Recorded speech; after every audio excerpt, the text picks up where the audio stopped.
One second, welcome back to my channel. अभी जो हम पढ़ाएंगे यह कैश बुक का, हम सिंगल कलम कैश बुक पढ़ाए थे, सिंपल था। आज डबल कलम कैश बुक को स्टार्ट करते हैं। जो भी बच्चे देखते हैं जरूर ध्यान से देखिए और मेरे साथ बने रहिए और सीखिए किस तरह से बनाते हैं ना। देखिए डबल कलम कैश बुक में मेन होता है कैश एंड बैंक वाला, है ना। तो पहले हम लोग कैश बैंक भी होता है, कैश डिस्काउंट भी होता है, बैंक डिस्काउंट भी होता है। तो हम लोग आज डबल कलम cash book with cash and bank कलम पढ़ेंगे, ठीक है। तो हम लोग यहाँ लिखेंगे सम important points to be considered while preparing cash book with cash and bank कलम। जब कैश बुक बनाएंगे उस टाइम हम लोग को कुछ चीज़ ध्यान में रखना होगा। क्या क्या ध्यान में रखना होगा, ठीक है। कौन कलम में? जब कैश एंड बैंक कलम में, ठीक है। तो केस नंबर 1 यहाँ ध्यान दीजिएगा, हम क्या बोल रहे हैं, क्या लिख रहे हैं। If check receive from customer but not deposited into bank on same day, then it will not recorded in cash book। देखिए बनाने का क्वेश्चन हम डायरेक्ट बना सकते हैं, लेकिन जब हम पढ़ाते हैं हम ये चाहते हैं कि जो भी बच्चे इस चैनल से के माध्यम से पढ़ रहे हैं उसको प्रॉपर नॉलेज मिले, ताकि सिर्फ क्वेश्चन बनाना देखने से नहीं होगा, जानना होगा कैसे बनता है, ठीक है। तो हम क्या लिखे, if check receive from customer but not deposit into bank on same day. Suppose कीजिए कि आज हमको कोई चेक दिया है लेकिन चेक को हम बैंक में नहीं भेज सके, तो अकाउंट्स का नियम क्या, जो ट्रांजेक्शन जिस दिन हुआ ट्रांजेक्शन हुआ उसको उस दिन रिकॉर्ड करना है। तो चेक तो बैंक में गया नहीं, इसलिए उसको हम बैंक में रिकॉर्ड नहीं कर सकते हैं, तो वो कैश बुक में नहीं आएगा। उसके जगह हम लोग को कैश बुक के बाहर एक एंट्री करना होगा, cheque in hand account debit, cheque in hand account debit to customer account being cheque receive from customer. तो क्या समझाएं कि किसी कस्टमर से अगर चेक मिलता है और किसी कारणवश चेक उसी दिन बैंक में नहीं जा पाता है तो उस चेक को कैश बुक में एंट्री नहीं करना है। क्या नहीं करना है? चेक को कैश बुक में एंट्री नहीं करना है। उसके जगह कैश बुक के बाहर एक जर्नल के थ्रू से इसको लिखना है, cheque in hand account debit to customer account, ठीक है। Case number 2, if above cheque, ये ऊपर चेक था ना, deposited into bank on next day और देयर आफ्टर। जैसे मानिए वो चेक मिला, आज जमा नहीं किए, कल या परसों जमा कर दिए, तब क्या करेंगे, then it's recorded in debit side of bank column of cash book. जो लोग कैश बुक सीख रहे हैं इसको लिख लीजिएगा। क्या लिखे कि if above cheque deposit into bank on next day, जैसे चेक आज मिला, जमा नहीं कर सके, कल या परसों या तरसों या उसके बाद कभी भी जमा करेंगे, तो उसको कैश बुक का कहाँ लिखना होगा, डेबिट साइड में बैंक कलम में। जैसे मानिए ये कैश बुक है, ठीक है। डबल कलम कैश बुक में क्या होगा, 2 कलम होगा, एक होगा कैश का, एक होगा बैंक का। तो मानिए हो गया क्रेडिट साइड, ये हो गया कैश, ये हो गया बैंक, ये हो गया डेबिट साइड। तो ये जो चेक मिला है इसको कैसे जमा कर देंगे, लिख देंगे टू चेक इन हैंड बोल के कहाँ जमा कर देंगे, बैंक में। तो क्या समझे, चेक मिला जमा नहीं हुआ, जब नेक्स्ट डे में जमा कीजिए, चेक इन हैंड बोल के अमाउंट कहाँ लिख देंगे, बैंक में।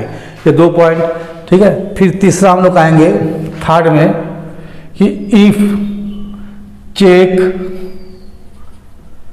Receive from customer and deposited into bank on same day. जैसे आज चेक मिला और आज ही जमा कर दिए, तो then it's recorded in debit side of bank column of cash book. देखिए 3 कंडीशन फिर हम समझा रहे हैं कि चेक मिला और जमा नहीं कर सके, तो क्या की एंट्री कर दिए, cheque in hand to customer. Cheque अगला दिन जमा किए तो टू चेक इन हैंड बोल के कहाँ लिख दिए, बैंक में। इस कंडीशन में हम क्या बोल रहे हैं कि किसी कस्टमर से चेक प्राप्त हुआ और उसको अगर उसी दिन हम बैंक में जमा कर देंगे तो कहाँ लिखना होगा, कैश बुक का डेबिट में लिखना होगा। तो मानिए ये कैश बुक है आपका, ये कैश है, ये बैंक है, ये हो गया क्रेडिट साइड, ये कैश है, ये बैंक है, ये हो गया डेबिट साइड। तो यहाँ लिख देंगे टू कस्टमर, टू कस्टमर बोल के कहाँ लिख देंगे, बैंक में। तो सेम डे में जमा होने पे क्या लिखना है, कस्टमर बोल के बैंक में लिखना है, और नेक्स्ट डे में जमा होने क्या लिखना है, चेक इन हैंड बोल के लिखना है। ठीक है।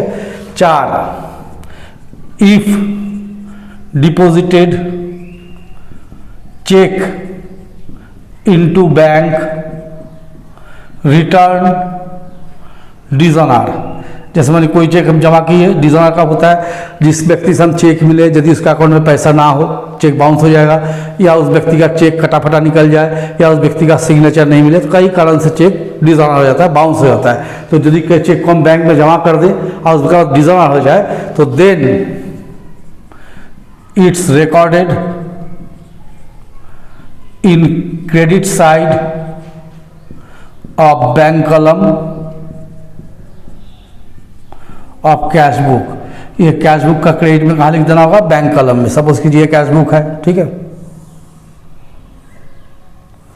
ये कैश है, ये बैंक है, ये क्रेडिट साइड,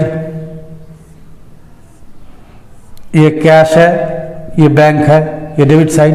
तो यहाँ लिख देंगे बाई कस्टमर, क्या लिख देंगे, बाई कस्टमर बोल के कहाँ लिख देंगे, बैंक में। तो चेक जब बाउंस हो जाएगा तो बाई कस्टमर पे कहाँ लिख देना, बैंक में। आप देखिए सबसे अहम होता है कॉन्ट्रा एंट्री, इसी में बच्चा लोग गलती करता है। ठीक है, इसी को ध्यान से देखना है। कॉन्ट्रा एंट्री का सिंबल क्या होता है, सी। देखिए वो एंट्री जो कैश और बैंक को एक साथ इफेक्ट करे, एक ही एंट्री से आपका कैश भी इफेक्ट हो जाएगा और बैंक भी इफेक्ट हो जाएगा, तो उसको बोलते हैं contra entry. Entry which affected cash and bank balance at a time called as contra entry. ठीक है, तो entry which affect cash and bank balance at a time called as Contra entry. वो एंट्री जो cash और bank को एक साथ प्रभावित करता है तो कॉन्ट्रा एंट्री बोलते हैं। कॉन्ट्रा एंट्री का सिग्नल क्या होता है, सी। सपोज कीजिए कि हम ऐसा लिखते हैं, कैश डिपोजिटेड इनटू बैंक। हम क्या किए, बैंक में 10,000 रुपये जमा किए। ठीक है, अब सिंपल जर्नल में चले जाइए, जब कैश बैंक में जमा करते हैं तो क्या एंट्री लिखते हैं, bank account debit to cash account, यही लिखते हैं ना एंट्री। मैंने बैंक में मेरा बैलेंस बढ़ जाता है, कैश मेरा कम हो जाता है। तो जब हम बैंक में जमा करें तो बैंक में बैलेंस मेरा क्या होगा, प्लस हो जाएगा, अब मेरे पास से कैश क्या हो जाएगा, माइनस हो जाएगा। तो जो बढ़ता है उसको कहाँ लिखते हैं, डेबिट साइड में, जो कम होता है उसको कहाँ लिखते हैं, क्रेडिट साइड में। तो जब कैश बैंक में डिपोजिट करते हैं तो क्या एंट्री लिखते हैं, bank account debit to cash. तो इस एंट्री से हम लोग क्या समझे कि इफेक्ट कहाँ कहाँ हो रहा है, दो ही अकाउंट में इफेक्ट हो रहा है, कैश में भी और बैंक में भी। तो जब इसको हम लोग कैश बुक में लिखेंगे तब किस तरह से करेंगे, देखिए जैसे मानिए ये है आपका कैश बुक, ये कैश है, ये बैंक है, बगल में एलिफ का कलम दे देंगे, ये क्रेडिट साइड,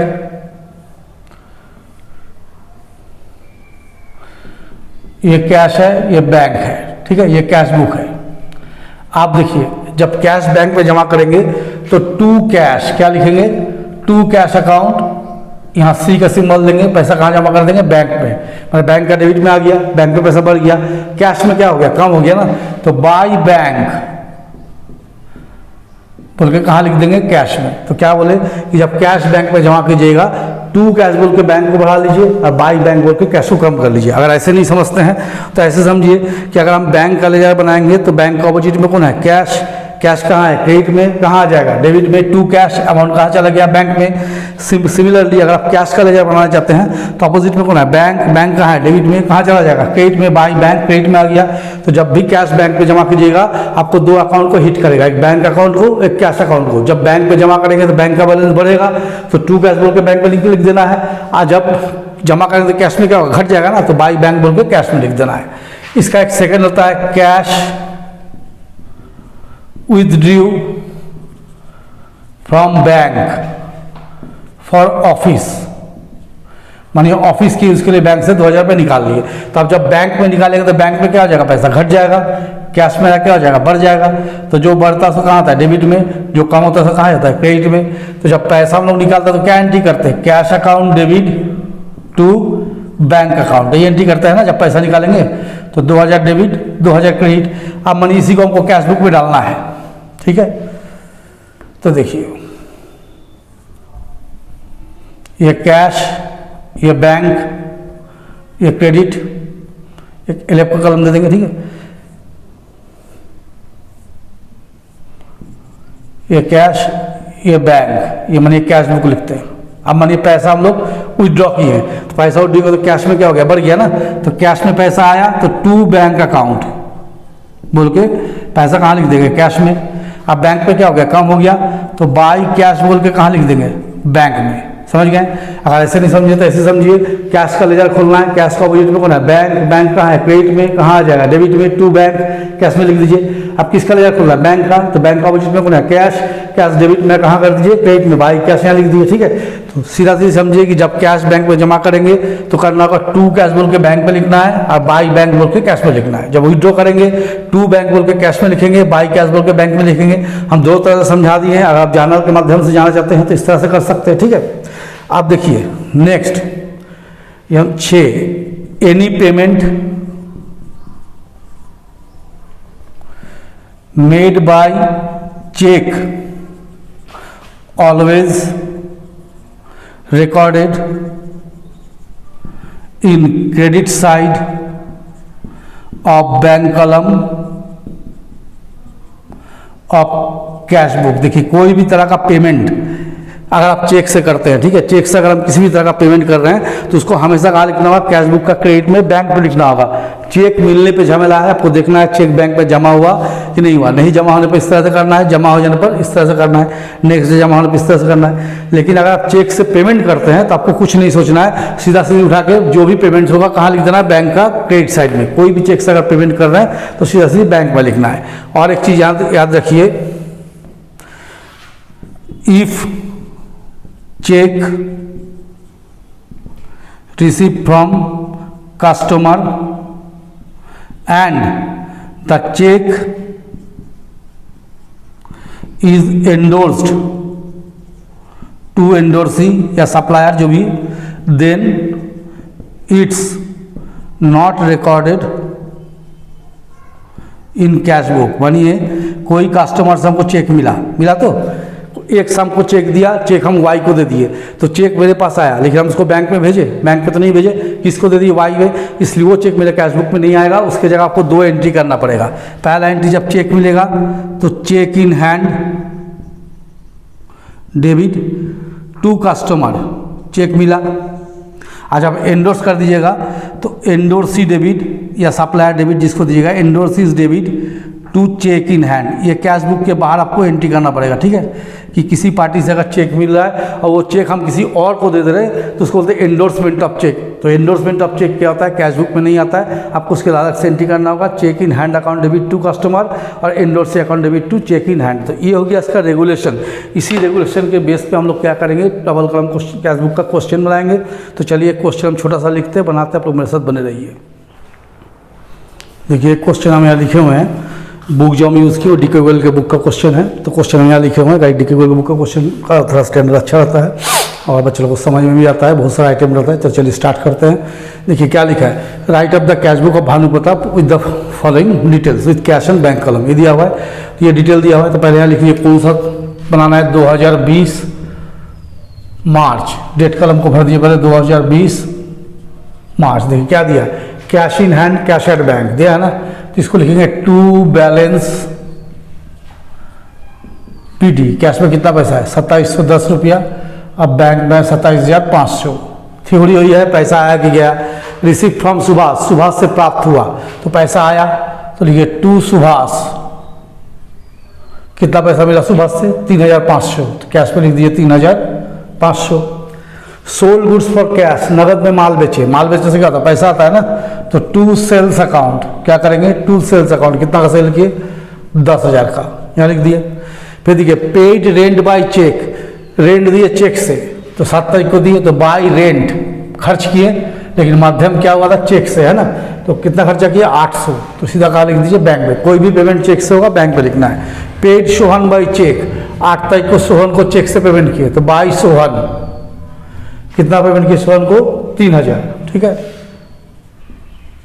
फिर देखिए यहाँ लिख रहा है 10 तारीख को बॉट गुड्स फॉर कैश, 10 तारीख को bought goods for cash, cash में गुड्स खरीदे, पैसा गया, तो बाई परचेज अकाउंट, कितना का सामान खरीदे, 15000 का, तो कैश में लिख दीजिए 15000, ठीक है। पेड कैश फॉर स्टेशनरी, 12 तारीख को स्टेशनरी खरीदे कैश में, तो बाई स्टेशनरी, कितना खरीदे, 200 का, तो यहाँ लिख दिए 200। उसके बाद देखिए इस स्टेटमेंट को देखिए, due from bank for office use, office use के लिए बैंक से पैसा निकाले, तो जब बैंक से पैसा निकालेंगे तो लिखना होगा टू बैंक, इस तरह से पहले हम समझाएं, टू बैंक अकाउंट या सी का अकाउंट दीजिए, कितना निकाले हैं, 8000, कैश में लिख दीजिए। और 12 तारीख को लिखिए बाई कैश, पैसा कहाँ से निकला, बैंक से, तो बाई कैश बोल के 8000 रुपया कैश में बैंक में लिख दीजिए, ठीक है। तो जब बैंक से निकालेंगे टू बैंक बोल के कहाँ लिखना है, कैश में, बाई कैश बोल के कहाँ लिखना है, बैंक में, ठीक है। फिर देखिए receive from Surendra, receive cheque from Surendra send to bank, Surendra से चेक मिला और कहाँ जमा कर दिया, बैंक में, तो सेम डे में चला गया, तो कस्टमर का नाम लिख दीजिए टू सुरेंद्र, कितना का चेक आया था, 6600 का, चला गया बैंक में, ठीक है। पेड फॉर एडवर्टाइजमेंट, 16 तारीख को एडवर्टाइजमेंट का पैसा दिया, तो बाई एडवर्टाइजमेंट, कितना दिए हैं, 750, ठीक है। फिर देखिए यहाँ दिख रहा है 18 तारीख को issued a cheque in favour of Nath brothers, Nath brothers को चेक से पेमेंट कीजिए, तो बाई नाथ ब्रदर्स, कितना का चेक दिए, 4300 का। फिर देखिए यहाँ लिख रहा है कैश सेल, नगद में माल बेचे, तो माल बेचे से क्या होता है, पैसा आता है ना, टू सेल्स अकाउंट, कितना माल बेचे हैं, 13000, तो यहाँ 13000 लिख दिए कैश में, कैश सेल हुआ था। Paid into bank, bank पे जमा किए, बैंक पे क्या जमा करते हैं, पैसा जमा करते हैं ना, ईंटा पत्थर तो नहीं, तो टू कैश, कितना जमा किया बैंक में, 16000, टू कैश बोल के बैंक में कितना लिख दीजिए, 16000, बैंक में पैसा बढ़ा दिए, तो कैश में से क्या हो गया, पैसा निकल गया ना। जब हम बैंक पे पैसा जमा करते हैं तो कैश से पैसा खत्म हो जाता है, तो बाई बैंक 16000 रुपये कहाँ चला गया, बैंक में। तो जब कैश बैंक में जमा करेंगे तो टू कैश बोल के बैंक को क्या करना, बढ़ा देना है, अब बाई बैंक बोल के कैश को कम कर देना है, बगल में सी का लगा देना है, दैट मीन कॉन्ट्रा एंट्री। तो यहाँ 2 कॉन्ट्रा एंट्री, जब निकाले तो टू बैंक बोल के कैश में लिखे, अब बाई कैश बोल के बैंक में लिखे, अब जब जमा किए टू कैश बोल के बैंक में लिख दीजिए और बाई बैंक बोल के कैश में लिख लीजिए, जो हम पढ़ाए इसको फॉलो कीजिएगा, हो जाएगा। तो ये receive cheque from Vinod and send to bank, 20 तारीख को विनोद से चेक मिला, बैंक में भेज दिए, तो टू विनोद, कितना का चेक मिला, 2400, तो बैंक में लिख दिए 2400। फिर देखिए क्या लिखा है, bought scooter and paid by cheque, scooter खरीदे चेक से पेमेंट कर दिए, तो बाई स्कूटर, कितना का स्कूटर खरीदे, 8000 का, पेमेंट कैसे किए, चेक से। फिर देखिए क्या लिख रहा है, सुरेंद्र चेक रिटर्न डिजमार, देखिए जो सुरेंद्र से चेक मिला था 6600 का, 25 तारीख को खबर आया चेक बाउंस कर गया, तो जब चेक बाउंस करता क्या बताया थे, कहाँ लिखना होगा, क्रेडिट साइड में बैंक का, किसका चेक है, सुरेंद्र का, तो बाई सुरेंद्र 6600, चेक बाउंस हो गया। फिर देखिए paid salary by cheque, salary दिए चेक से, तो 28 तारीख को कीजिए बाई सैलरी, 7200 का चेक दिए हैं, ठीक है। देखिए पेड ट्रेड एक्सपेंसेस, इसके बारे में कुछ लिखा नहीं कि चेक दिया, तो लिखेंगे बाई ट्रेड एक्सपेंसेस, कहाँ लिख देंगे, कैश में।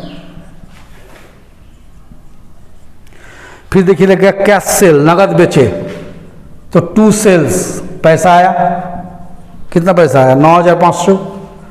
फिर आपको सर नेक्स्ट ट्रांजेक्शन 30 तारीख को लिख रहा है paid into bank, bank में जमा कर दिए, बैंक में क्या जमा किए, कैश, तो टू कैश अकाउंट, कॉन्ट्रा का साइन देके कितना जमा किए, 10000, बैंक में लिख दीजिए।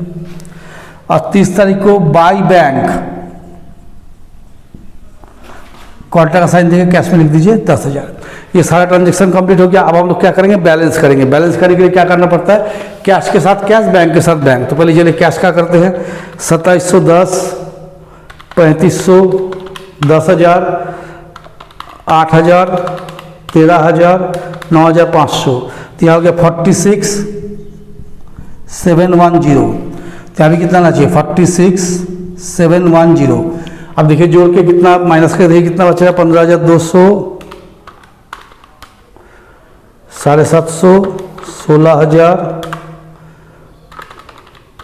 2760। तो मार्च का है ना लास्ट डेट 31, तो बाई बैलेंस CD 2760 ये बचा। अब बैंक को लेकर चलेंगे, देखिए बैंक में कितना 27,500, 6,600, 16,000, 2,400, 10,000, इधर हो गया 62,500।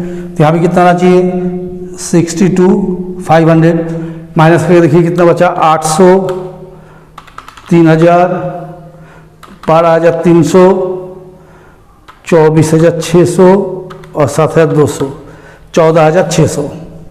ये दोनों बैलेंस मेरा ये आ गया। अब क्या करना है, नेक्स्ट मंथ का अगर ब्रॉड डाउन करना चाहते हैं तो अप्रैल 1 को लिख दीजिए टू बैलेंस BD, जो CDO क्या था उसको नीचे BD कर दीजिए 2,760 और 14,600। तो ये हम लोग आज एक डबल कॉलम का बना के दिखा दिए।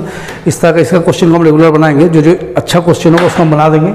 आप लोग देखिए बहुत मेहनत से पढ़ाते हैं, इसलिए रिक्वेस्ट करेंगे कि आप लोग अगर नए देखते हैं कुछ फ़ायदा होता है तो ज़रूर से सब्सक्राइब कीजिए, मेरे साथ बने रहिए।